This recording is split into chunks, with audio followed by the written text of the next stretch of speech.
ಹೋರಾಟಗಳು ನಿರಂತರವಾಗಿದ್ದಾವೆ. ಈಗ ಈದ್ಗಾ ಮೈದಾನದಲ್ಲಿ ಅಥವಾ ರಾಣಿ ಚೆನ್ನಮ್ಮ ಮೈದಾನದಲ್ಲಿ ಪ್ರತಿಷ್ಠಾಪನೆ ಮಾಡುವಂತ ಗಣಪತಿ ಹೋರಾಟ ಮುಗಿದಿದೆಯೋ ಅಥವಾ ಇನ್ನೂ ನಿರಂತರವಾಗಿದೆಯೋ?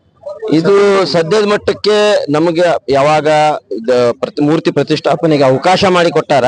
ಸೊ ಇಲ್ಲಿಗೆ ನಮ್ ಲೆಕ್ಕದಾಗ ಹೋರಾಟ ಅನ್ನುವಂಥದ್ದೇನಿಲ್ಲ, ತೊಂದರೆಗಳು ಮುಗಿದಿದ್ದಾವೆ. ಆದ್ರೆ ಯಾವುದೇ ಸರ್ಕಾರ ಬದಲಾವಣೆ ಆದ್ರೂ ಅಥವಾ ಸರ್ಕಾರದಲ್ಲಿ ಏನಾದ್ರೂ ನೀತಿ ನಿಯಮಗಳು ಬದಲಾವಣೆ ಮಾಡಿಕೊಂಡು ಮುಂದೊಂದು ದಿನ ನಮ್ಗೆ ಏನಾದ್ರೂ ಇಲ್ಲಿ ಪ್ರತಿಷ್ಠಾಪನೆಗೆ ಅವಕಾಶ ಮಾಡಿ ಕೊಡ್ಲಿಕ್ಕೆ ತೊಂದರೆ ಮಾಡಿದ್ರೆ ನಾವು ಮತ್ತೆ ಹೋರಾಟಕ್ಕೆ ಇಳಿಬೇಕಾಗ್ತತಿ. ಇದೇ ರೀತಿಯ ರಾಜ್ಯದ ದೇಶದ ಯಾಕೆ ಈ ಒಂದು ಸಂದೇಹ ತಮ್ಮ ಮನಸ್ಸಲ್ಲಿ ಇವತ್ತಿಗೂ ಕಾಡ್ತಾ ಇದೆ? ಇವತ್ತಿಗೂ ಕಾಡ್ತಾ ಇದೆ ಅಂದ್ರೆ ಪ್ರತಿ ವರ್ಷ ನಾವು ಆಚರಿಸ್ಕೊಂಡು ಬರ್ತಾ ಇದ್ದೇವೆ. ಆದ್ರೂ ನಮಗೆ ಪರವಾನಗಿ ಕೊಡ್ಲಿಕ್ಕೆ, ನಮ್ಗೆ ತಯಾರಿ ಮಾಡ್ಕೊಳ್ಳಿಕ್ಕೆ ಪರವಾನಗಿ ಕೊಡ್ಲಿಕ್ಕೆ ಲೇಟ್ ಮಾಡ್ತಾರೆ.